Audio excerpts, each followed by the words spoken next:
உலகெல்லாம் பயணம் செய்தும் உண்மையை காணவில்லை. உண்மைக்காக அலைந்த நான் உன்னிடத்தில் வந்தேன் அம்மா. உறவோடு காப்பாற்றி உண்மை காட்ட வேண்டும் அம்மா. உலகம் உன் அன்புக்காக ஏங்கியே தவிக்குதம்மா. உன்னை காண மூவுலகும் துடியாய் துடிக்குதம்மா. உன் சரணம் வணங்கிட உலகெல்லாம் கொதிக்குதம்மா. உளம் இறங்கி அன்பு காட்ட தாமதம் வேண்டாமம்மா. ஓம் அமிர்தேஸ்வரி நமக. ஓம் நம சிவாயா. ஸோ இன்னைக்கு அருள்மொழிகள்ல நம்ம என்ன பார்க்க போறோம் அப்படின்னா, கேள்விகள் கேட்டுட்டு இருக்காங்க இல்லையா பக்தர்கள், அம்மா நிறைய கேள்வி கேட்குறாங்க. ஸோ அதில் நம்ம நேற்று நெறிமுறைகளை எப்படி கடைபிடிச்சு வாழணும், பிரம்மச்சாரிகளுக்கு ஏன் இவ்வளோ கட்டுப்பாடு அவசியம், அந்த மாதிரிலாம் கேள்வி கேட்டுட்டு இருந்தாங்க இல்லையா. இப்போ அதே மாதிரி இன்னும் சில கேள்விகள் கேட்குறாங்க. அது என்னன்னு பார்க்கலாம். கேள்வி: ஒரு சத்குருவின் அருகில் இருந்து கொண்டு நெறிமுறைகளை பின்பற்றுவது என்பது மிகவும் கடினமான செயல் அல்லவா? அம்மா: சொல்கிறேன். ஒரு சத்குரு தன்னுடைய சீடனை பல வழிகளிலும் சோதித்து பார்ப்பார். சில வருடங்கள் குருவோடு வசித்த பின் சீடன் தன் மனதின் இப்பொழுது நான் எனது மனதை முழுமையாக வெற்றி கொண்டு விட்டேன் என்று இருமாப்பு கொள்ளலாம். எந்தவித சூழ்நிலையிலும் என் மனம் தடுமாறாது என்று கர்வப்படலாம். இந்த நிலையில் அவன் தன்னுடைய தவறுகளை உணரவும் தனது அறியாமையை அறிந்து தடைகளை வென்று ஆன்மீக வளர்ச்சி பெறவும் உரிய சூழ்நிலைகளை குரு உருவாக்குவார். பாருங்க, சத்குரு அருகில் இருந்து கொண்டு நெறிமுறைகளை, இந்த மாதிரி அட்டவணை, கால அட்டவணை, இந்த மாதிரி சில ரூல்ஸ் அண்ட் ரெகுலேஷன், நெறிமுறைகள்லாம் இப்படிதான் வாழணும் அப்படிலாம் இருக்கு இல்லையா, அதெல்லாம் பின்பற்றுவது ஒரு கடினமான செயல் தானே அப்படின்னு கேக்குறாங்க. சோ அதுக்கு என்ன பதில் அப்படின்னா, சொல்கிறேன். அம்மா சொல்றாங்க பாருங்க, அதாவது எப்பவுமே அம்மா கூட இருக்கிற சீடர்களுக்கு நமக்கும் தான் கர்வம் கண்டிப்பா வரும். எனக்கெல்லாம் நிறைய வந்திருக்கு, நிறைய வரும். ஓகே, ஏன்னா கிருஷ்ணாலாம் நான் பூர்வ ஜென்மத்தில் பண்ண விடாமுயற்சி தான் கிருஷ்ணா எனக்கு கிடைச்சாரு, நான் காதலிச்சேன் அப்படின்லாம் நான் நினச்சிக்கிட்டேன். கடைசியில் அது அம்மா போட்ட பிச்சை அப்புறமா எனக்கு ப்ரூவ் பண்ணிட்டாங்க பல விதத்தில். ஸோ அப்போ அம்மா என்ன பண்ணுவாங்கன்னா நிறைய சோதனைகள் வைப்பாங்களா. ஏன்னா அந்த இருமாப்பு கர்வம்லாம் வருமா, இனிமேலுக்கு வரும், யாருக்காவது வருது. ஆனா வரும்போதே நான் சரண்டர் ஆயிடுறது. இப்பயும் வரும்போதே நான் அம்மா கிட்டே ஒப்பட சொல்றேன், அம்மா அம்மா அம்மா அம்மா எனக்கு இப்போ ஒரு ஃபீலிங்ஸ் வருதுமா, இந்த ஆசிரமத்திலே நான் தான் கிருஷ்ணாவை அதிகமா கொஞ்சிட்டு எப்பவுமே தூக்கிக்கிட்டே சுத்துற மாதிரி எனக்கு ஒரு ஃபீலிங் வருதுமா. அம்மா என்ன செருப்பாலே அடிமா அடிமா அடிமா அடிமா அடிமா. எத்தனையோ பேர் இங்கெல்லாம் எத்தனை பேர் ஆத்மா அனுபூதி நிலையை அடைஞ்சு கடவுளாவே வாழ்ந்துட்டு இருக்காங்க. நான் ஒண்ணுமே இல்லை, நான் கடவுளை எவ்வளோ குத்தம் கண்டுபிடிக்கணும்னா எவ்வளோ நேரம் கிருஷ்ணாவை மறந்துகிட்டு இருக்கேன்னு லிஸ்ட் போட்டு குத்தம் கண்டுபிடிக்க முடியும். ஆனா என் மனசு எப்படி சொல்லுது பாரு அப்படின்னு நான் சரண்டர் ஆயிடுறது. அந்த ஃபீல் வரும்போதே, அகங்காரம் வரும்போதே, சந்தோஷம் வருது, அகங்காரம் வருது, அப்படியே ஃபீல் பொத்துக்கிட்டு வரும்போதே அப்படியே அம்மா அம்மா எனக்கு என்னென்னமோ வருது, நீ அடி வாங்குறதுக்குள்ள நானே வந்துடுறேன், சரி நீ என்ன அடிக்கிறதுக்குள்ள நானே அது சரண்டர் ஆயிடுறேன். மம்மி இந்த பார், என் மனதை பறந்து கொண்டு இருக்கிறது, இந்த உலகத்திலே நான் தான் மிகப்பெரிய பக்தை அப்படின்ற ஃபீல் எனக்கு வருது. இந்த பார், என்ன பண்ணுமோ பண்ணு அப்படின்னு சரண்டர் ஆயிட்டோம் அப்படின்னா அடி கம்மியா விழுன்னு நினைக்கிறேன். ஏன்னா சரண்டர் ஆகும் போதெல்லாம் மனவலி பெருசா வரது கிடையாது. ஆனா அந்த இருமாப்புல இருக்கும் போதுதான் அம்மா வெளுத்து கட்டுறாங்க. ஓகே, இப்ப என்னன்னு பார்க்கலாம். ஒரு முறை குரு ஒருவர் தனது சீடனை அழைத்து, நீ நான் சொல்லும் இடத்திற்கு செல், அங்கு ஒரு பெண்மணி இருக்கிறாள், சில பொருட்களை அவளிடம் இருந்து வாங்கி கொண்டு வா என்று கூறினார். குரு சொல்படி சீடன் புறப்பட்டான். குரு ஒரு பெண் வடிவம் தாங்கி சீடன் செல்வதற்கு முன்னதாகவே குறிப்பிட்ட இடத்தை அடைந்தார்.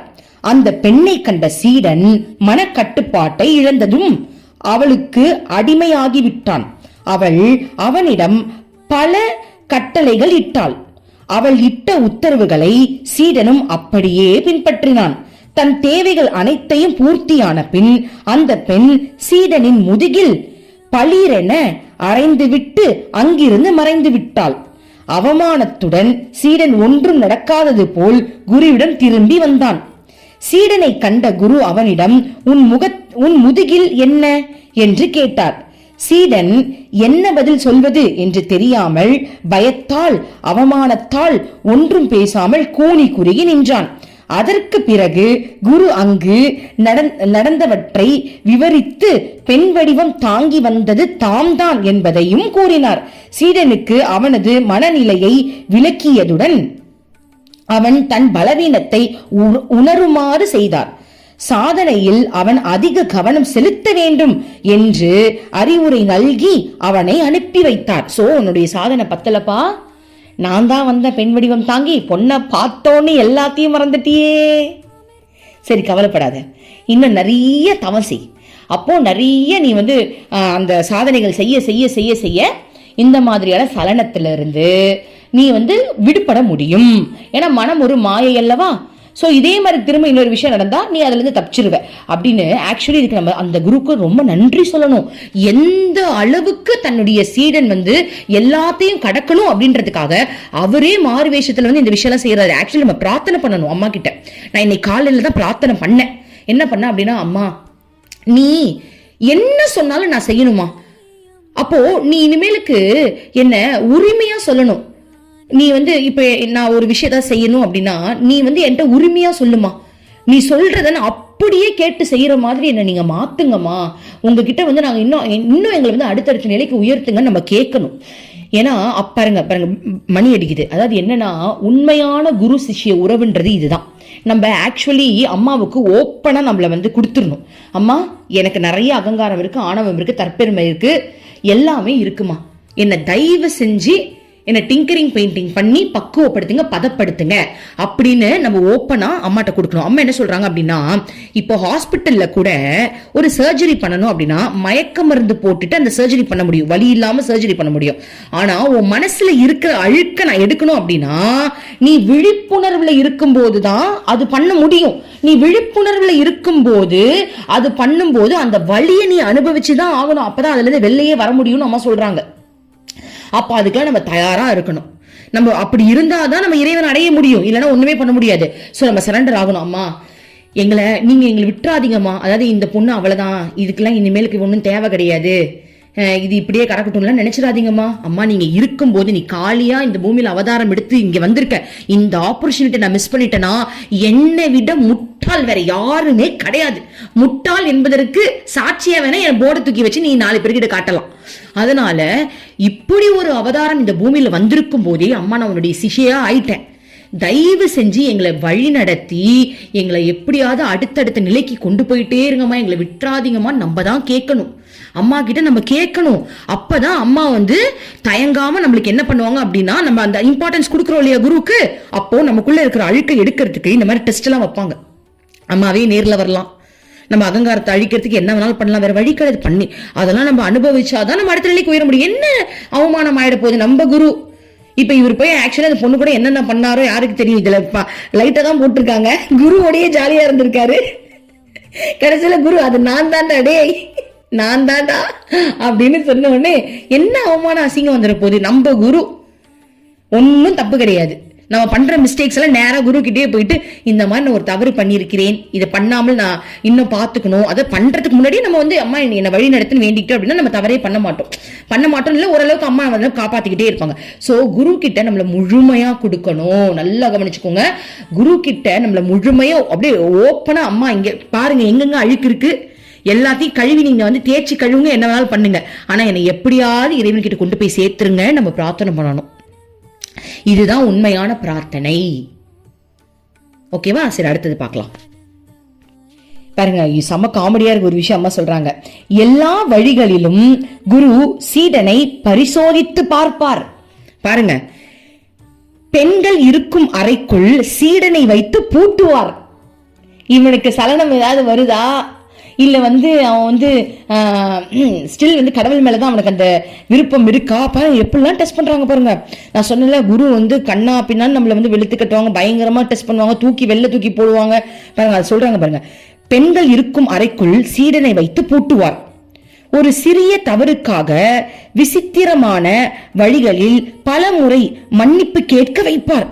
அதாவது ஒரு சின்ன தவறு செஞ்சா கூட விசித்திரமான வழிகளில், என்னென்னமோ வழி, விசித்திரம்னா யாருக்கு தெரியும், அவங்களுக்கு தான் தெரியும் என்னென்ன வழியெல்லாம் மன்னிப்பு கேட்க வைக்கிறாங்க பாருங்க. பல விதத்துல நம்மள மன்னிப்பு கேட்க வைப்பாங்க. ஏன்னா அந்த அகங்காரத்தை அழிக்கணும், சும்மா கிடையாதுல்ல. அகங்காரம்ன்றது நம்மள அறியாம நமக்குள்ள ஊடுருவி இருக்கு. அது அது வெளிவந்துகிட்டே இருக்கு. அது சும்மா நான் அகங்காரத்தை விட்டுட்டேன்னா விட முடியாது. அதை அனுபவிச்சு அந்த மானம் போய் மரியாதை போய் பீஸா ஆகி இப்ப அகங்காரம் இருக்கா, ஒண்ணுமே இல்லை. அந்த நிலைமைக்கு நம்ம வரணும் அப்படின்னா சும்மா கிடையாதுல்ல. அதுதான் பாருங்க, ஒரு சிறு தவறாக இருந்தாலும் விசித்திரமான வழிகளில் பல முறை மன்னிப்பு கேட்க வைப்பார். உதாரணமாக தோப்புக்கரணம் போட செய்வார். அது கூட பரவாயில்லையே, தோப்புக்கரணம் போடுறதுலாம் ஓகே தான். தோப்புக்கரணம் போட வைப்பாங்களாம். பாருங்க, தங்களுடைய சீடனாகும் தகுதி எனக்கு இருந்தால் ஆத்ம ஞானத்தை எனக்கு புகுட்டுங்கள் என்று பூரண சரணாகதி மனதுடன் குருவை அணுக வேண்டும். குரு அவனை தனது சீடனாக ஏற்றுக்கொண்டால் அவனை பலவிதமாக சோதனைகளுக்கு துன்பத்திற்கும் ஆளாகி தான் அறிந்துள்ளவற்றை எல்லாம் அவனுக்கு கற்றுக் கொடுப்பார். கடைசியில் எல்லா சோதனைகளிலும் வெற்றி பெற்று குருவுக்கு பணிந்து நிற்கும் சீடனுக்கு குரு பிரம்ம ஞானத்தை உபதேசித்து அருள்வார். உபதேசிப்பது மட்டுமல்ல, பிரம்மானுபவத்தையும் அவனுக்கு அளிப்பார். ஆன்மீகத்தில் முன்னேற ஒரு சீடன் தன்னை முழுமையாக குருவிடம் ஒப்படைக்க வேண்டும். இங்க பாருங்கடா, முழுமையா நம்ம அம்மா கிட்ட ஒப்படைச்சதுக்கு அப்புறம் என் கண்ணால பார்த்த சம்பவத்தை சொல்றேன். மீனா உங்களுக்கு தெரியும் இல்லையா, நம்ம கூட சேனல்ல போட்டிருப்போம். நம்மளோட சிஸ்டர் தான். ஓகே, ஸோ மீனா முதல்ல ஆசிரமத்தில் ஒரு பிரம்மச்சாரியை ஜாயின் பண்ணிடணும். ஏன்னா அவள் அதுக்கு முன்னாடியே நிறைய குருமார்களை தேடி அலைஞ்சிருக்கா. திருமணம் பண்ணலை, அதில் இன்ட்ரெஸ்ட் கிடையாது. ஸோ அம்மாவை பார்க்கறதுக்கு முன்னாடி திருவண்ணாமலை மற்ற இடங்கள்லாம் போயிட்டு என் குரு எங்கன்னு சொல்லிட்டு ஒவ்வொரு இடத்துலையும் மடத்தில் அங்கங்க தங்கி அப்படிதான் வாழ்ந்திருக்கா போல் இருக்கு. அப்போ நம்ம ஆசிரமத்துக்கு ஒன் டைம் வரும்போது தான் நான் அவளை முதல்ல பார்க்குறேன். அப்போ அவளும் நானும் ஒரே ஊர் தான், கும்பகோணம். அந்த மாதிரி நிறைய விஷயம் கனெக்ட் ஆகி நம்ம நல்லா பேச ஆரம்பிச்சிட்டோம். ஓகேவா? அப்போ பாருங்க, அவங்க அம்மா அந்த பொண்ணை அம்மா கிட்ட விட்டு சொல்றாங்க, இனிமேலுக்கு இது என்னோட பொண்ணு கிடையாதுமா, இவ உங்க பொண்ணுன்னு சொல்லிட்டாங்க. அம்மா ரொம்ப சந்தோஷப்பட்டாங்க. எந்த தாயாவது அப்படி சொல்லுவாங்களா? எவ்வளவு பெரிய தாய் பாருங்க. அம்மா கேட்டாங்க, நீ என்ன தவம் செஞ்ச, என்ன புண்ணியம் பண்ண, நீ என்ன பண்ண, இப்படி உன் அம்மா இந்த வார்த்தையை சொல்றதுக்குன்னு கேட்டாங்களாம். அப்ப எந்த அளவுக்கு ஒரு மனநிலை அவங்க அம்மாக்கு இருந்திருக்கும் பாருங்க. ஸோ அம்மா கிட்ட இனிமேலுக்கு இது உங்க பொண்ணுன்னு சொல்லி விட்டுட்டாங்கப்பா. இனிமேலுக்கு இவளுக்கு எனக்கு சம்மந்தம் கிடையாது, இது உங்க பொண்ணுன்னு விட்டுட்டாங்க. நாங்க எல்லாரும் என்ன நினைச்சோம் அப்படின்னா, அவளைதான் மீனா செட்டில் ஆயிட்டா, இனிமேலுக்கு அவளுக்கு எந்த பிரச்சனையும் கிடையாது, அவள் சந்தோஷமா இருக்க போறான்னு நினைச்சோம். அப்போ அம்மா என்ன பண்ணாங்க, அன்னைக்கு ஈவினிங்கே அவளுக்கு ஒரு இடத்துல ஜாப், அதாவது அம்மாவுடைய இடத்துலயே கொச்சின்ல அம்மாவுடைய இருக்கிற இடத்துல ஒரு ஜாபுக்காக அனுப்பி விட்டாங்க. அந்த ஜாப் அவள் செஞ்சுட்டு இருக்கும் போதே அங்கேயே அவளுக்கு பயங்கரமா சவுக்கடியெல்லாம் விழுந்திருக்கு. ஏன்னா அது விழும்ல, சும்மாலாம் கிடையாது. ஆசிரமத்தில் வேலை செய்யறது அப்படின்லாம் நம்ம ஒரு சின்ன தப்பு பண்ணா கூட நம்மளுக்கு திட்டு விழும். நம்ம வீட்டுல நம்ம அம்மா நம்ம பெருக்குன்னு சொல்றதுக்கு, நம்ம வேணான்னு சொல்றதுக்கே நம்மளுக்கு அவ்வளோ திட்டுனாலே நம்மளுக்கு அவ்வளோ கோவம் வருதே. ஆசிரமத்தெல்லாம் அப்படி கிடையாது. இந்த வேலை செய்யணும் செய், காலைல எழுந்து 5 மணிக்கு வேணா வா, 4 மணிக்கு வேணா வா, நைட்டு 10 மணிக்கு தான் வீட்டுக்கு கொண்டா போகணும், தூக்கத்துக்கெல்லாம் இடம் தரக்கூடாது. சாதாரண விஷயம் கிடையாது. அந்த மாதிரி நிறைய ஒரு சில விஷயங்கள்லாம் அனுபவிச்சதுக்கு அப்புறம் அம்மா ஒரு விஷயத்தை கிரியேட் பண்றாங்க. என்ன அப்படின்னா, அந்த இடத்துல இருக்கிறவங்க கிட்ட கெட்ட பேர் வாங்க வச்சு அந்த இடத்தை விட்டு வெளில அனுப்பக்கூடிய ஒரு சூழ்நிலையை உருவாக்கி அந்த இடத்துல இருந்து அவமானப்படுத்தாத வகையில வெளில அனுப்பிச்சிட்டாங்க. அவமானப்படுத்தி தான், அது வெளில சொல்ல முடியாத அளவுக்கு வெளில அனுப்பிச்சிட்டாங்க. எங்களுக்கு மனசு உடஞ்சு போயிடுச்சு. நாங்களும் சேர்ந்துதான் அவ பிசிக்கலா அனுபவிக்கிறா, நாங்க மென்டலி அனுபவிச்சுக்கிட்டு இருக்கோம்.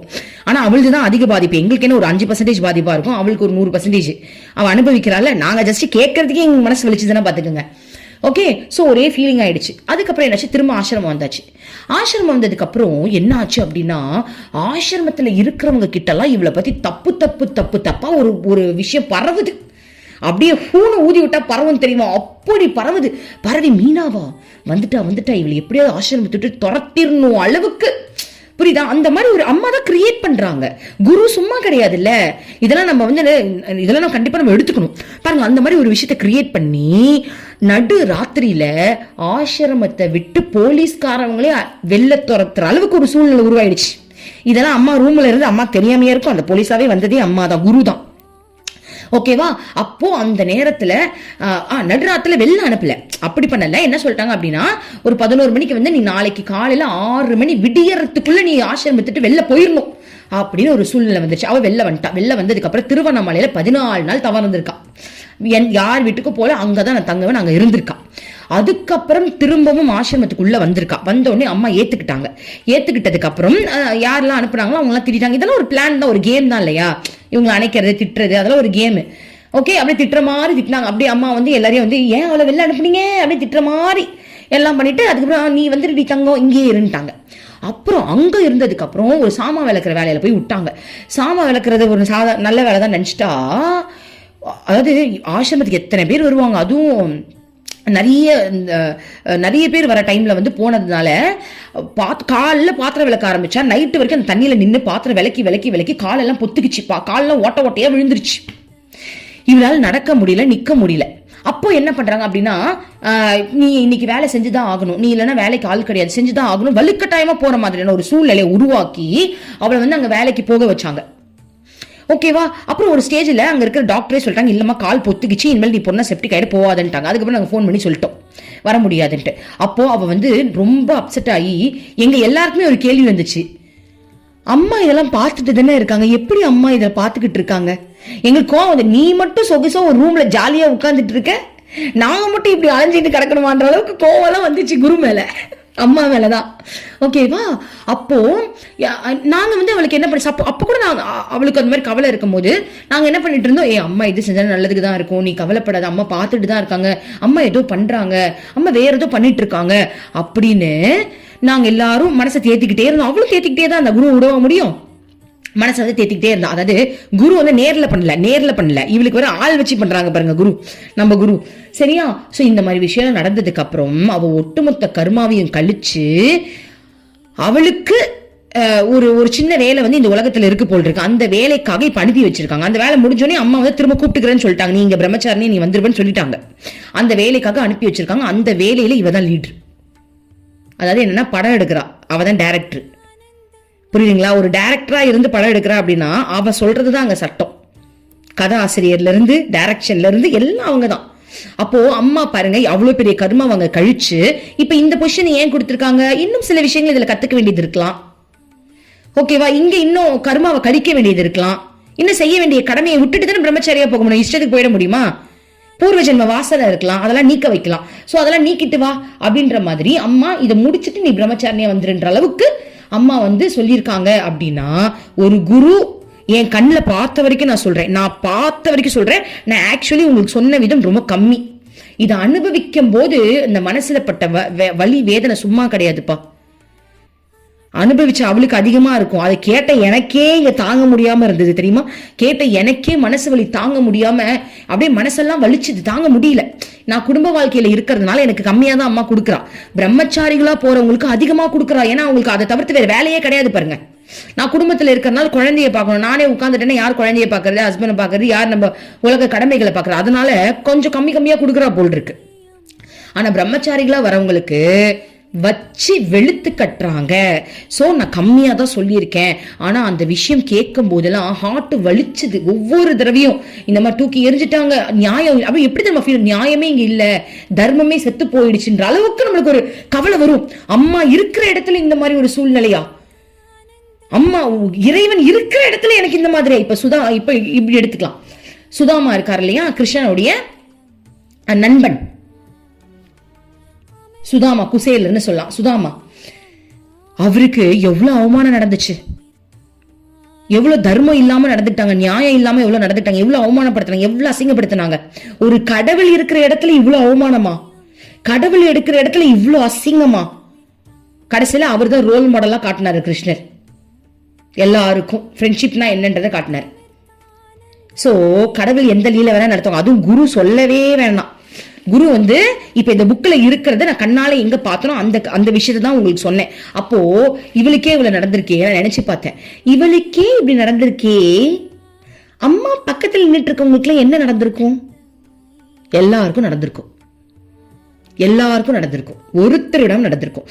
பெரிய சுவாமிஜிக்கே அம்மா சட்டியை கீச்சி என்னடா பொம்பளை சோக்கு கேக்குதான்ற அளவுக்கு கேட்டிருக்காங்கன்னா பாத்துக்கங்க. இதெல்லாம் அதாவது நான் காதலப்பட்ட விஷயத்தை தான் ஷேர் பண்றேன், யாருலாம் எனக்கு தெரியாது. ஓகேவா. அந்த குருனா சும்மா கிடையாதுப்பா. நான் நிறைய அம்மா கிட்ட மட்டும் இல்ல, வேற வேற குரு புத்தகத்தையும் படிச்சிருக்கேன். ஐயோ, குரு ஒரு சிஷ்யரும் வாழ்றது சாதாரண விஷயம் கிடையாதான். அதாவது குரு தூங்குறதுக்கு அப்புறம் தான் ஒரு சிஷ்யன் தூங்கணுமா, குரு சாப்பிட்டதுக்கு அப்புறம் தான் ஒரு சிஷ்யன் சாப்பிடணுமா. இது வந்து அம்மாவோட பீச் மெடிடேஷன்ல ஒருத்தர் சொல்லிக்கிட்டு இருந்தாரு. அப்ப சொன்னாரு, அம்மா சிரிக்கிறா அப்படின்னா உங்களுக்கு தூக்கமே கிடையாதுரா, எல்லாம் முழிச்சுக்கிட்டே கிடங்க. ஏன்னா அம்மா தூங்குறதே கிடையாதே. அம்மா சிரிச்சுக்கிட்டே சொல்ற. அப்ப நோ, நாலந்து யாரும் சாப்பிடக்கூடாது. குரு கீதையில சொல்லியிருக்காங்களாம். குரு கீதையில குரு கிட்ட எப்படிலாம் இருக்கணும்னு அவ்வளோ கொடுத்துருக்காங்க. அதெல்லாம் பார்த்தா மிரண்டு போயிடணும். ஆனா அம்மா அந்த மாதிரிலாம் கிடையாதுப்பா. அம்மா சாப்பிட்டதுக்கு அப்புறம் தான் நம்ம எல்லாம் சாப்பிடணும்னு நம்ம வேடிக்கை தான் பார்க்கணும்.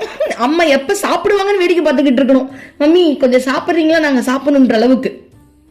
சோ அம்மா வந்து அந்த குரு பாவத்துல இருக்காங்க. ஆனா யார் யாருக்கு எப்படி செய்யணுமோ எல்லாருக்கிட்டையும் ஒரே மாதிரி நடந்துக்கலாம். அம்மா பக்குவப்பட்ட ஆத்மாவுக்கு அடி அதிகம், கொஞ்சம் இப்பதான் வர ஆத்மாவுக்கு கொஞ்சம் கம்மியான அடி, அப்படிதான் அம்மா கொண்டு வராங்க. ஆனா அன்பை வச்சுதான் கொண்டு வராங்க. இதுல இன்னொரு விஷயம் என்ன அப்படின்னா, அம்மா அடிக்கிறாங்க அப்படின்னா உடனே அணைச்சிருவாங்க.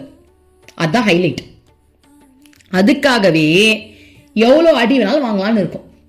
எவ்வளவு வேணாலும் அடிச்சுக்கோமா, என்னமா இது ஜாலியா இருக்கும் ஒண்ணுன்னு. இப்போ நமக்கெல்லாம் எனக்கெல்லாம் என்ன மாதிரியான விஷயங்கள் நடந்திருக்கு அப்படின்னா, அம்மா வீட்டுக்கு வரேன்னு சொல்லி என் சொந்தக்காரங்களாம் வீட்டுக்கு கூப்பிட்டு வீட்டெல்லாம் டெக்கரேட் பண்ணிட்டு கடைசியில் அம்மா சல்லுன்னு அப்படியே போனாங்க பாருங்க, பைக் காட்டிட்டு. அப்போ எனக்கு ஒன்றும் பிரச்சனை இல்லை, நான் அம்மாவுக்கு எனக்கு எந்த பிரச்சனையும் வரப்போறது கிடையாது. ஆனா என் குடும்பத்துல எத்தனை பேர் நான் அவமானப்படுத்திருப்பாங்க. ஏன்னா நார்மலாவே அம்மா கூட நான் இருக்கிறதே என்னென்னமோ சொல்லி ரொம்ப வந்து கிண்டல் பண்ணுவாங்க. என்ன பண்ணுவாங்கன்னா, இது போக போக நித்யானந்தர் மாதிரி ஆயிடும் போல் இருக்கு. நித்யானந்தரும் அவரை தப்பு சொல்லக்கூடாது, அவரு ஒரு பெரிய மகான் தான், நம்ம யாரையுமே தப்பு பண்ண சொல்லக்கூடாதுன்னு அம்மா சொல்லியிருக்காங்க. பட் என்ன அப்படிலாம் கம்பேர் பண்ணுவாங்க. இது கடைசியில் அங்க போய் ஜாயின் பண்ணிடும் போல் இருக்கு, என்னென்னமோ சொல்லியிருக்காங்க. என்ன இது வந்து அப்படியே அசிங்கமாயிடுச்சு, இப்ப நல்லாவே இல்லை பாக்குறதுக்கு, என்ன குரு குருன்னா என்ன வீட்டுக்கு வருவாங்கன்னு அவங்களே போயிட்டாங்க. அப்போ ஆனா அந்த மாதிரி பேச்சுல இருந்தெல்லாம் அம்மா என்ன நிறைய காப்பாத்திருக்காங்கப்பா. பேசினாங்க, இது என் காதுல விழல. ஆனா யார் நம்மளை போட்டு டார்ச்சர் பண்ணுவாங்க நான் நினைச்சனோ அவங்க வாயே அம்மா ஆக்சுவலி ஆஃப் பண்ணிட்டாங்க. ஸோ நம்மள வந்து ஹர்ட்டும் அம்மா பண்ண மாட்டேங்கிறேன். ஏன்னா அந்த வலி ஆல்ரெடி அதுவே பெரிய வலி தான். அம்மா அப்படி வரலையேன்றது எனக்கு ஒரு பெரிய வலியா இருந்தது, மரண வலியா இருந்துச்சு, ஒரு மிகப்பெரிய வலி. ஆனா அதுக்கு நான் சந்தோஷம் தான் பண்றேன். ஏன்னா குருவுக்காக நம்ம அழுகுறது பெரிய பாக்கியம் இல்லையா. அப்படிப்பட்ட வழியை நான் என்ஜாய் தான் பண்ணேன், அதுக்கப்புறம் தான் என்ஜாய் பண்ணேன். ஸோ ஆல்ரெடி இவளே வழியில இருக்கா, ஏன்னா 4 பேர் பேசி வழியே இன்னும் ஏற்றணும்னு சொல்லிட்டு பேச விடல. பட் ஆனா மற்றவங்க கிட்ட பேசிக்கிட்டாங்களா எல்லாரும், அதெல்லாம் நான் கேள்விப்பட்டேன். நான் நிறைய சுத்தி பேசிக்கிறது என்னமோ பேசிட்டு போட்டோம். ஆனா என்கிட்ட வந்து யாரும் பேசல, அது வரைக்கும் சந்தோஷம். அந்த அளவுக்கு அம்மா நம்மளை காப்பாத்திட்டாங்க. சோ குடும்ப வாழ்க்கையில இருக்கிறவங்களுக்கு ஒரு அடி, பிரம்மச்சாரியா இருக்கிறவங்களுக்கு வேற ஒரு அடி, அவ்வளவுதான் டிஃபரன்ஸ். ஓகேவா? சரி, அடுத்தது படிக்கலாம். சோ அம்மா வந்து இப்ப சொல்றாங்க, குரு சிஷ்யனுடைய உறவு வந்து முழுமையா நம்ம அவங்க கிட்ட ஒப்படைச்சா மட்டும்தான் அவங்களால நம்மள அடுத்த நிலைக்கு கொண்டு போக முடியும். பூரண சரணாகதி வேணும்னு சொல்றாங்க. இப்ப அடுத்தது சொல்றாங்க, குழந்தைகளே, இன்றைய நிலை என்ன? 10 ரூபாய் கொடுத்து புத்தக கடையிலிருந்து பிரம்மசூத்திர புத்தகத்தை வாங்கிவிடலாம். அதை ஒரே மூச்சில் படித்தும் விடலாம். அத்துடன் பிரம்மசூத்திர படிப்பு முடிந்தது. படித்ததுமே அனைத்தையும் அறிந்து விட்டதாக கருதுகின்றோம். நானே பிரம்மம் என்று எண்ணுகின்றோம். ஒருவர் ஒரு முறை ஆசிரமத்திற்கு வந்து அம்மாவிடம் நான் பிரம்மம் என்று கூறினார். அம்மாவும் நீ பிரம்மம் என்றால் மீன், நாய், பூனை அனைத்தும் பிரம்மமே என்றேன். அவரால் ஒன்றும் பதில் பேச முடியவில்லை. ஆமாம் ஆமாம் என்று தலையாட்டினார். பாருங்க, அதாவது பிரம்மம் அப்படின்றது உணரக்கூடியது. ஒரு புத்தகத்தை படிச்சுட்டு நம்ம பிரம்மத்தை அடைஞ்சிட்டோம்னு இல்லை. இப்ப நம்ம அருள்மொழிகள் படிக்கிறோம், அம்மா சொல்ற எல்லா விஷயங்களும் நம்மளுக்கு புரியுது. இதை பத்தி எந்த கேள்வி கேட்டாலும் நம்மளால பதில் சொல்ல முடியும். ஆனா உணர முடியுமா? அனுபவம் தான் நம்மளுக்கு உணர்வை கொடுக்கும். சோ பாருங்க, ஆசிரமத்துல அம்மாவை பார்த்தே ஒருத்தர் நான் பிரம்மம்னு சொல்லியிருக்காரு. அப்ப நீ பிரம்மம்னா இந்த நாய், பூனை எல்லாமே பிரம்மம்னு அம்மா சொன்னனே, அவர் சைலண்டா இருந்திருக்காராம். ஓகே. ஒரு பிரம்மச்சாரி ஒரு சுவாமியை குறிப்பிட்டு அவர் ஒரு சாதனையும் செய்வது இல்லை, ஆனால் சீடர்களை சேர்த்துக் கொள்வதில் மிகவும் நாட்டமுள்ளவர். அம்மா, மற்றவர்களை நீ ஏன் விமர்சிக்கிறாய்? அது வேண்டாம். உன் பாதையை நீ தெளிவாக அறிந்து கொள்.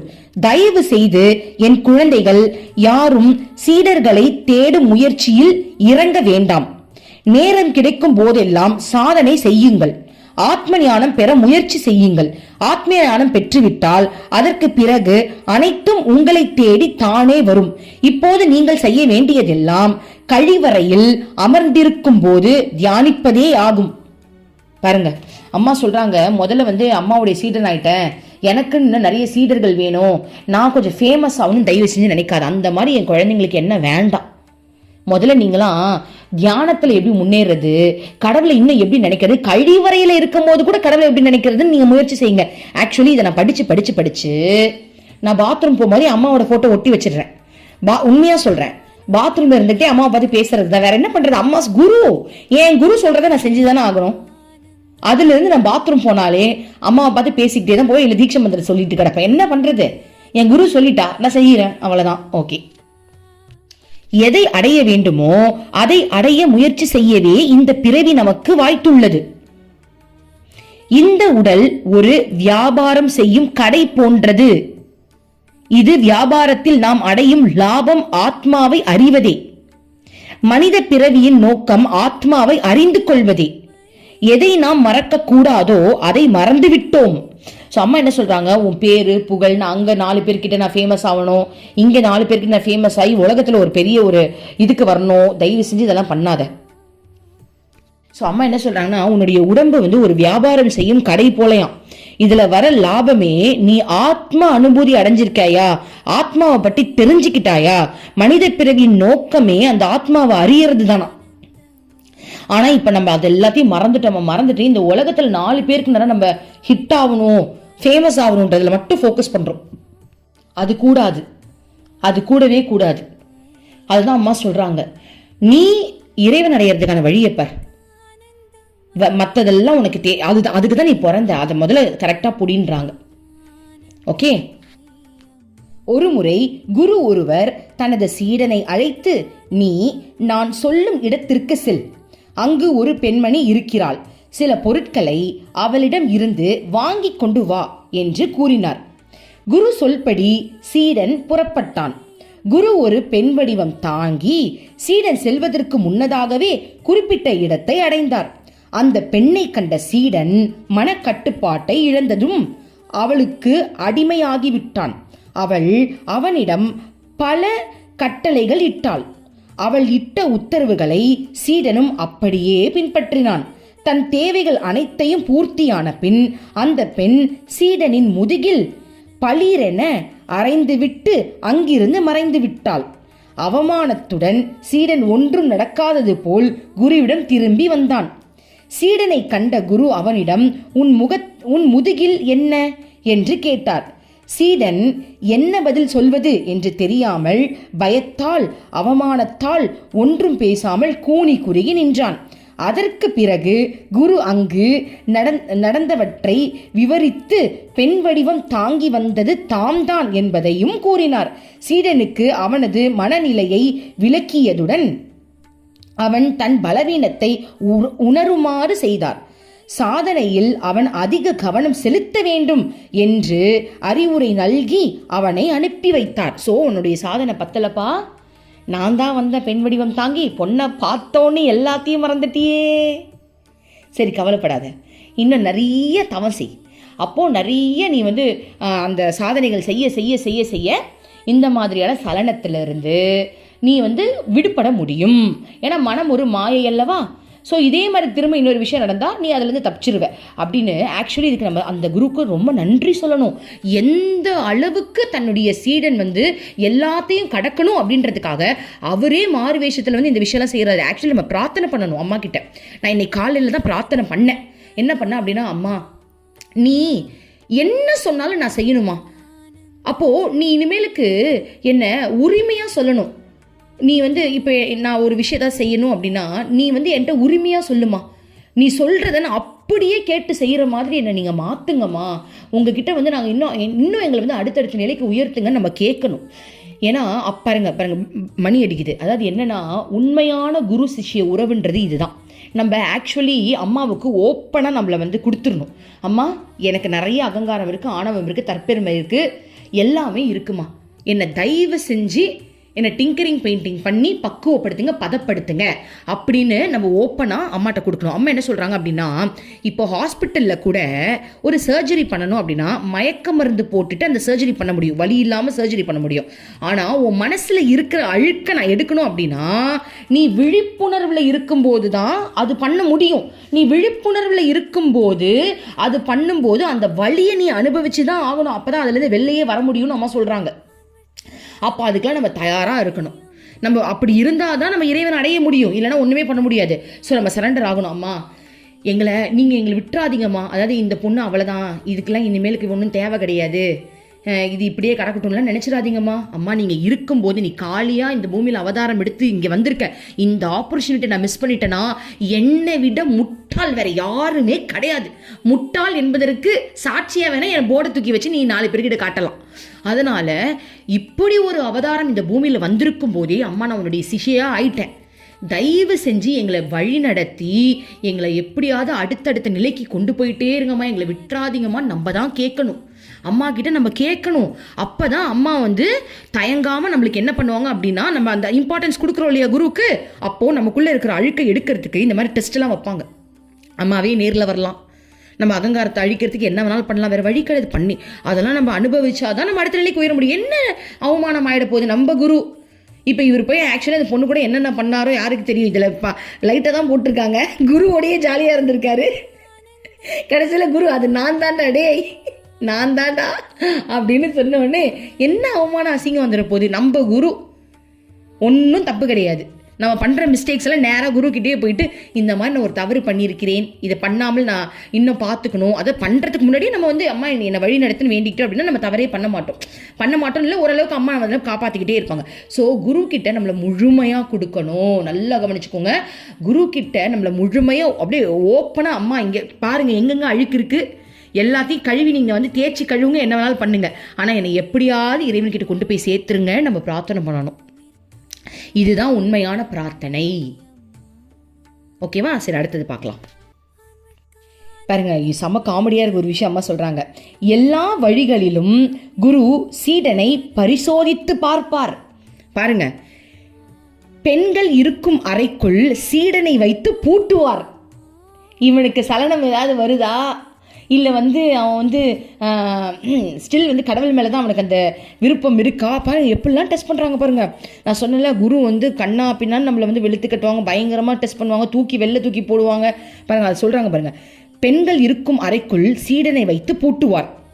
ஒரு சிறிய தவறுக்காக விசித்திரமான வழிகளில் பல முறை மன்னிப்பு கேட்க வைப்பார். அதாவது ஒரு சின்ன தவறு செஞ்சால் கூட விசித்திரமான வழிகளில், என்னென்னமோ வழி, விசித்திரம்னா யாருக்கு தெரியும், அவங்களுக்கு தான் தெரியும் என்னென்ன வழியிலாம் மன்னிப்பு கேட்க வைக்கிறாங்க பாருங்க. பல விதத்தில் நம்மளை மன்னிப்பு கேட்க வைப்பாங்க. ஏன்னா அந்த அகங்காரத்தை அழிக்கணும், சும்மா கிடையாதுல்ல. அகங்காரன்றது நம்மள அறியாமல் நமக்குள்ள ஊடுருவி இருக்கு. அது வந்து அது வெளியே வந்துக்கிட்டே இருக்கு. அது வந்து சும்மா நான் அகங்காரத்தை விட்டுட்டேன்னா விட முடியாது. அதை அனுபவிச்சு அந்த மானம் போய் மரியாதை போய் பீஸாக ஆகி இப்போ அகங்காரம் இருக்கா, ஒன்றுமே இல்லை. அந்த நிலைமைக்கு வந்து நம்ம வரணும் அப்படின்னா சும்மா கிடையாதுல்ல. அதுதான் பாருங்க, ஒரு சிறு தவறாக இருந்தாலும் விசித்திரமான வழிகளில் பல முறை மன்னிப்பு கேட்க வைப்பார். உதாரணமாக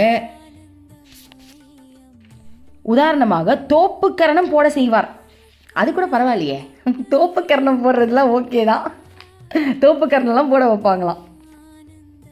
பாருங்க, தங்களுடைய சீடனாகும் தகுதி எனக்கு இருந்தால் ஆத்ம ஞானத்தை எனக்கு புகுட்டுங்கள் என்று பூரண சரணாகதி மனதுடன் குருவை அணுக வேண்டும். குரு அவனை தனது சீடனாக ஏற்றுக்கொண்டால் அவனை பலவிதமாக சோதனைகளுக்கு துன்பத்திற்கும் ஆளாகி தான் அறிந்துள்ளவற்றை எல்லாம் அவனுக்கு கற்றுக் கொடுப்பார். கடைசியில் எல்லா சோதனைகளிலும் வெற்றி பெற்று குருவுக்கு பணிந்து நிற்கும் சீடனுக்கு குரு பிரம்ம ஞானத்தை உபதேசித்து அருள்வார். உபதேசிப்பது மட்டுமல்ல, பிரம்மானுபவத்தையும் அவனுக்கு அளிப்பார். ஆன்மீகத்தில் முன்னேற ஒரு சீடன் தன்னை முழுமையாக குருவிடம் ஒப்படைக்க வேண்டும். இங்கே பாருங்கடா, முழுமையாக வந்து நம்ம அம்மா கிட்ட ஒப்படைச்சதுக்கப்புறம் என் கண்ணால் பார்த்த சம்பவத்தை சொல்கிறேன். மீனா உங்களுக்கு தெரியும் இல்லையா, நம்ம கூட சேனலில் போட்டிருப்போம், நம்மளோட சிஸ்டர் தான். ஓகே, ஸோ மீனா முதல்ல ஆசிரமத்தில் ஒரு பிரம்மச்சாரியை ஜாயின் பண்ணிடணும். ஏன்னா அவள் அதுக்கு முன்னாடியே நிறைய குருமார்களை தேடி அலைஞ்சிருக்கா. திருமணம் பண்ணலை, அதில் இன்ட்ரெஸ்ட் கிடையாது. ஸோ அம்மாவை பார்க்கறதுக்கு முன்னாடி திருவண்ணாமலை மற்ற இடங்கள்லாம் போயிட்டு என் குரு எங்கன்னு சொல்லிட்டு ஒவ்வொரு இடத்துலையும் மடத்தில் அங்கங்கே தங்கி அப்படி தான் வாழ்ந்திருக்கா போலிட்டு இருக்கு. அப்போ நம்ம ஆசிரமத்துக்கு ஒன் டைம் வரும்போது தான் நான் அவளை முதல்ல பார்க்குறேன். அப்போது அவளும் நானும் ஒரே ஊர் தான், கும்பகோணம், அந்த மாதிரி நிறைய விஷயம் கனெக்ட் ஆகி நம்ம நல்லா பேச ஆரம்பிச்சிட்டோம். ஓகேவா? அப்போ பாருங்கள், அவங்க அம்மா அந்த பொண்ணை அம்மா கிட்ட விட்டு சொல்கிறாங்க, இனிமேலுக்கு இது என்னோட பொண்ணு கிடையாதுமா, இவ உங்கள் பொண்ணுன்னு சொல்லிட்டாங்க. அம்மா ரொம்ப சந்தோஷப்பட்டாங்க. எந்த தாயாவது அப்படி சொல்லுவாங்களா? எவ்வளோ பெரிய தாய் பாருங்க. அம்மா கேட்டாங்கன்னா, நீ என்ன தவம் செஞ்ச, என்ன புண்ணியம் பண்ண, நீ என்ன பண்ண, இப்படி உன் அம்மா இந்த வார்த்தையை சொல்கிறதுக்குன்னு கேட்டாங்களாம். அப்போ எந்த அளவுக்கு ஒரு மனநிலை அவங்க அம்மாவுக்கு இருந்திருக்க பாருங்க. ஸோ அம்மா கிட்ட இனிமேலுக்கு இது உங்கள் பொண்ணுன்னு சொல்லி விட்டுட்டாங்கப்பா. இனிமேலுக்கு இவளுக்கு எனக்கு சம்மந்தம் கிடையாது, இது உங்கள் பொண்ணுன்னு விட்டுட்டாங்க. நாங்கள் எல்லாரும் என்ன நினச்சோம் அப்படின்னா, அவளை தான் மீனா செட்டில் ஆகிட்டா, இனிமேலுக்கு அவளுக்கு எந்த பிரச்சனையும் கிடையாது, அவள் சந்தோஷமாக இருக்க போகிறான்னு நினச்சோம். அப்போது அம்மா என்ன பண்ணாங்க, அன்னைக்கு ஈவினிங்கே அவளுக்கு ஒரு இடத்துல ஜாப், அதாவது அம்மாவுடைய இடத்துலையே கொச்சினில் அம்மாவுடைய இருக்கிற இடத்துல ஒரு ஜாபுக்காக அனுப்பி விட்டாங்க. அந்த ஜாப் அவள் செஞ்சுட்டு இருக்கும் போதே அங்கேயே அவளுக்கு பயங்கரமாக சவுக்கடியெல்லாம் விழுந்திருக்கு. ஏன்னா அது விழும்ல, சும்மாலாம் கிடையாது. ஆசிரமத்தில் வேலை செய்கிறது அப்படின்லாம் நம்ம ஒரு சின்ன தப்பு பண்ணால் கூட நம்மளுக்கு திட்டு விழும். நம்ம வீட்டில் நம்ம அம்மா நம்ம பெருக்குன்னு சொல்கிறதுக்கு, நம்ம வேணான்னு சொல்கிறதுக்கே நம்மளுக்கு அவ்வளோ அது திட்டுனாலே நம்மளுக்கு அவ்வளோ கோவம் வருதே. ஆசிரமத்திலலாம் அப்படி கிடையாது. இந்த வேலை செய்யினா செய், காலையில் எழுந்து 5 மணிக்கு வேணா வா, 4 மணிக்கு வேணா வா, நைட்டு 10 மணிக்கு தான் வீட்டுக்கு போகணும், தூக்கத்துக்கெல்லாம் இடம் தரக்கூடாது. சாதாரண விஷயம் கிடையாது. அந்த மாதிரி நிறைய சில விஷயங்கள்லாம் அனுபவிச்சதுக்கப்புறம் அம்மா ஒரு விஷயத்தை கிரியேட் பண்ணுறாங்க. என்ன அப்படின்னா, அந்த இடத்துல இருக்கிறவங்க கிட்ட கெட்ட பேர் வாங்க வச்சு அந்த இடத்த விட்டு வெளில அனுப்பக்கூடிய ஒரு சூழ்நிலையை உருவாக்கி அந்த இடத்துலேருந்து அவமானப்படுத்தாத வகையில் வெளில அனுப்பிச்சிட்டாங்க. அவமானப்படுத்தி தான், அது வெளில சொல்ல முடியாத அளவுக்கு வெளில அனுப்பிச்சிட்டாங்க. எங்களுக்கு மனசு உடஞ்சி போயிடுச்சு. நாங்களும் சேர்ந்து தான் அவள் கூட, அவள் ஃபிசிக்கலாக அனுபவிக்கிறா, நாங்கள் மென்டலி அனுபவிச்சுக்கிட்டு இருக்கோம். ஆனால் அவளுக்கு தான் அதிக பாதிப்பு. எங்களுக்கு என்ன ஒரு 5% பாதிப்பாக இருக்கும், அவளுக்கு ஒரு 100% அவள் அனுபவிக்கிறாள். நாங்கள் ஜஸ்ட்டு கேட்கறதுக்கே எங்கள் மனசு வலிச்சுதுன்னா பார்த்துக்கோங்க. ஓகே, ஸோ ஒரே ஃபீலிங் ஆகிடுச்சு. அதுக்கப்புறம் என்னாச்சு, திரும்ப ஆசிரமம் வந்தாச்சு. ஆசிரமம் வந்ததுக்கப்புறம் என்ன ஆச்சு அப்படின்னா, ஆசிரமத்தில் இருக்கிறவங்க கிட்டலாம் இவளை பற்றி தப்பாக ஒரு விஷயம் பரவுது. அப்படியே ஹூனை ஊதி விட்டா பரவும் தெரியுமா, அப்படி பரவி மீனாவா வந்துட்டா இவளை எப்படியாவது ஆசிரமத்துட்டு துரத்திடணும் அளவுக்கு, புரியுதா? அந்த மாதிரி ஒரு அம்மா தான் கிரியேட் பண்ணுறாங்க.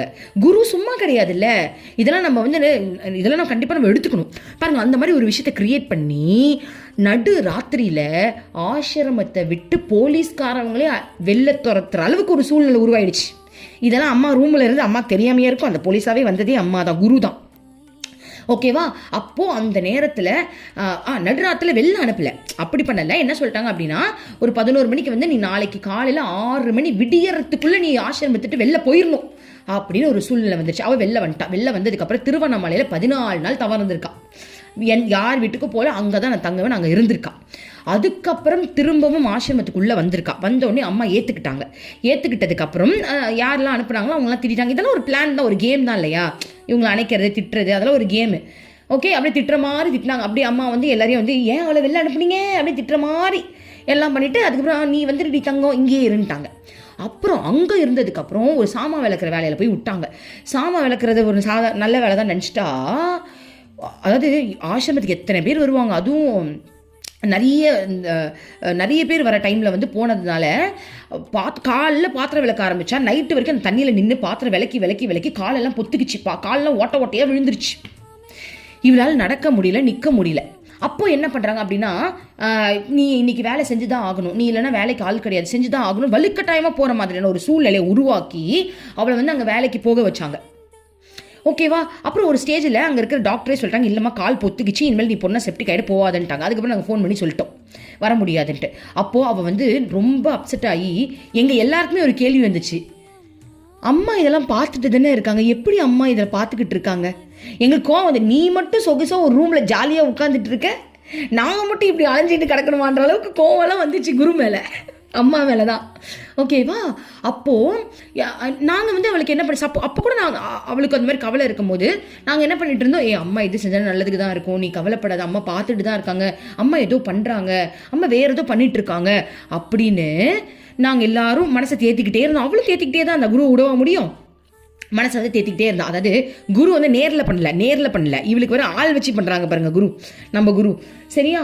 ஸோ இந்த மாதிரி விஷயம் நடந்ததுக்கப்புறம் அவள் ஒட்டுமொத்த கர்மாவையும் கழித்து அவளுக்கு ஒரு சின்ன வேலை வந்து இந்த உலகத்தில் இருக்கு போல் இருக்கு. அந்த வேலைக்காக இப்போ அனுப்பி வச்சிருக்காங்க. அந்த வேலை முடிஞ்சோடனே அம்மா வந்து திரும்ப கூப்பிட்டுக்கிறேன்னு சொல்லிட்டாங்க. நீ இங்கே பிரம்மச்சாரினி, நீ வந்துருவேன்னு சொல்லிட்டாங்க.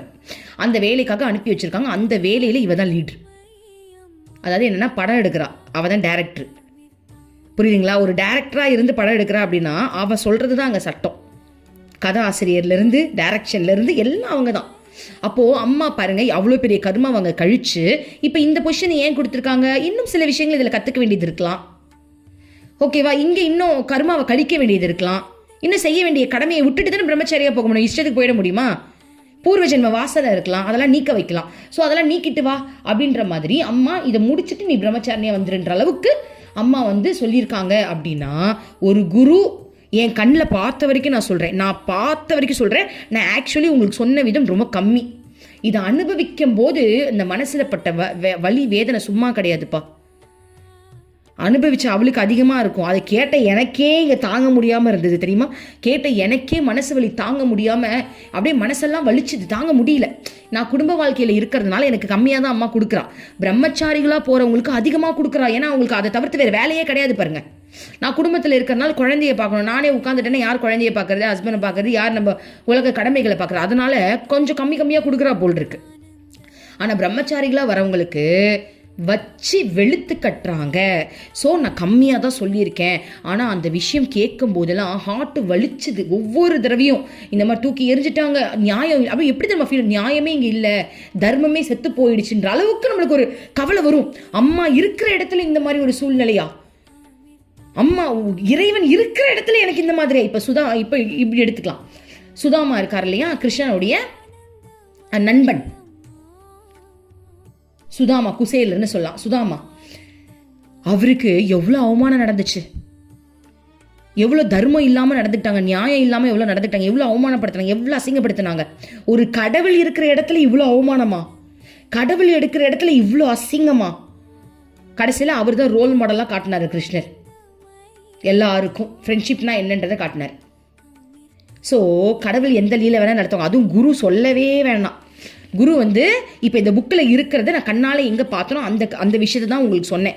அப்போது இவளுக்கே இவ்வளோ நடந்திருக்கே, நான் நினச்சி பார்த்தேன், இவளுக்கே இப்படி நடந்திருக்கே, அம்மா பக்கத்தில் நின்றுட்டு இருக்கவங்களுக்குலாம் என்ன நடந்திருக்கும்? எல்லாருக்கும் நடந்திருக்கும். ஒருத்தரிடம் நடந்திருக்கும். பெரிய சுவாமிஜிக்கே அம்மா சட்டியை கீச்சி என்னடா பொம்பளை சோக்கு கேட்குதான்ற அளவுக்கு கேட்டிருக்காங்கன்னா பார்த்துக்கங்க. இதெல்லாம் அதாவது நான் காதலப்பட்ட விஷயத்தை தான் ஷேர் பண்ணுறேன். யாருலாம் எனக்கு தெரியாது, ஓகேவா? அந்த குருனா சும்மா கிடையாதுப்பா. நான் நிறைய அம்மா கிட்ட மட்டும் இல்லை, வேறு குரு புத்தகத்தையும் படிச்சிருக்கேன். அது ஐயோ, குருவும் ஒரு சிஷியரும் வாழ்றது சாதாரண விஷயம் கிடையாதான்.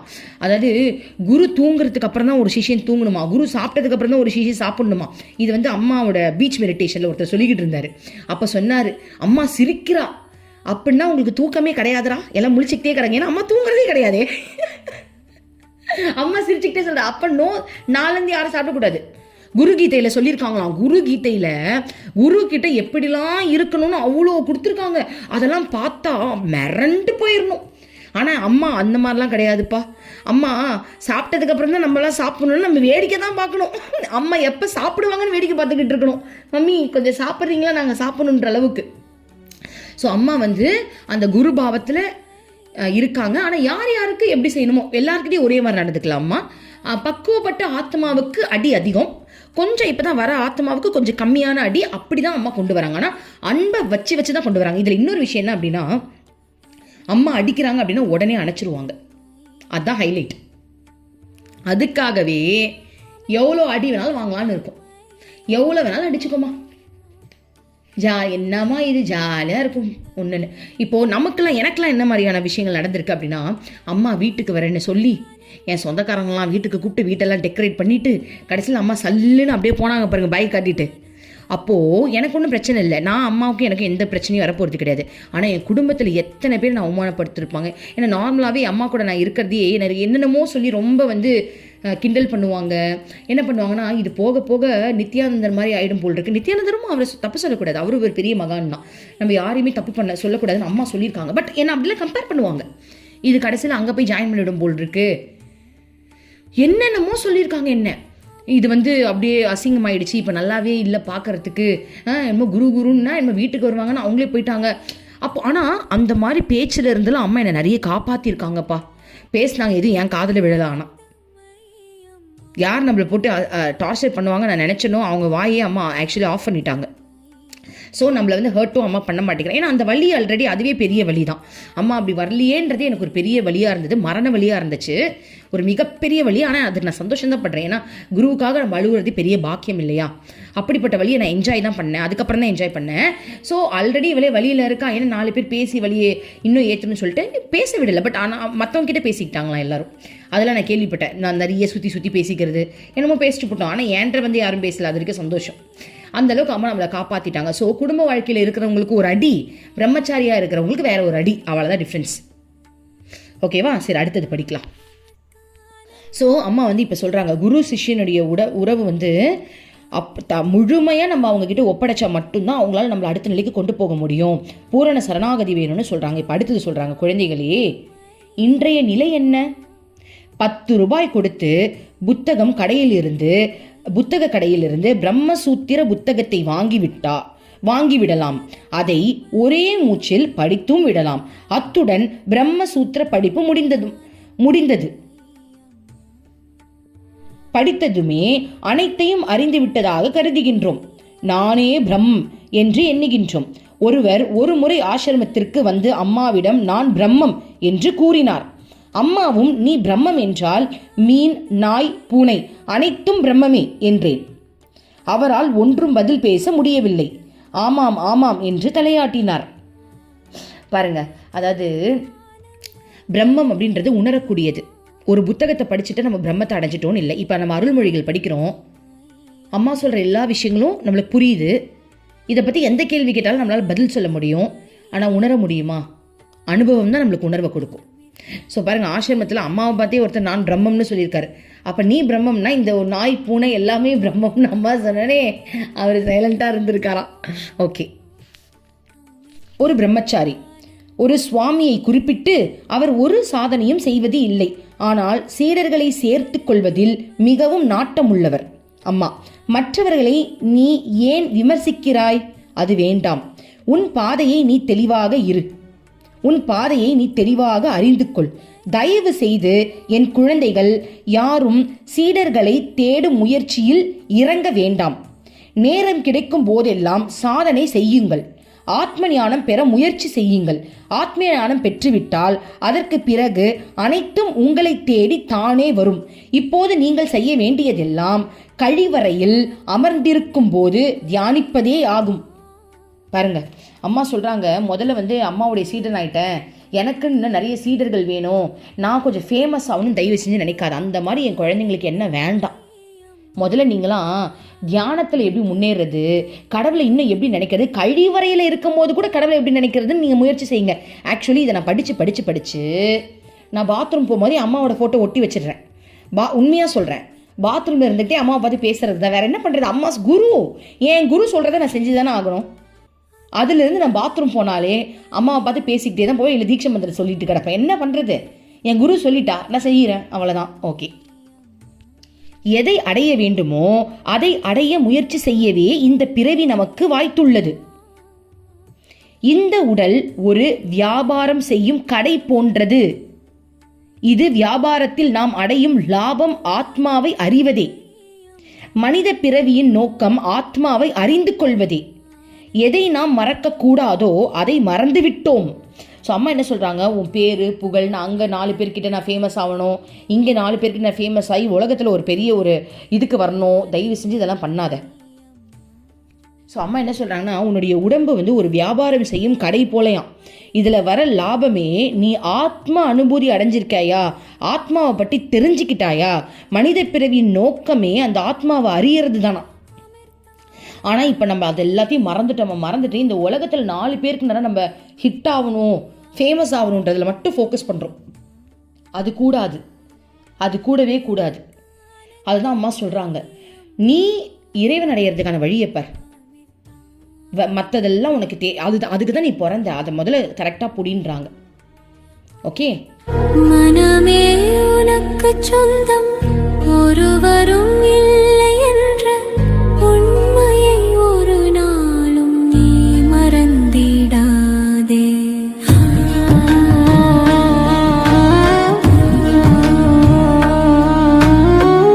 அர்த்தமற்ற கர்மங்களை செய்து கொண்டே சம்சாரத்தில் பயனின்றி நீயும் வீணாய் அலைகின்றாயே. காயமது மாயமதனை சவம் என்று உணர்ந்து கொண்டு சத்தியத்தை அறிந்திட நாம் வழி தேடுவோம். நிலையில்லா உலகினை நிஜமென்று எண்ணிடாதே, மெய்ப்பொருள்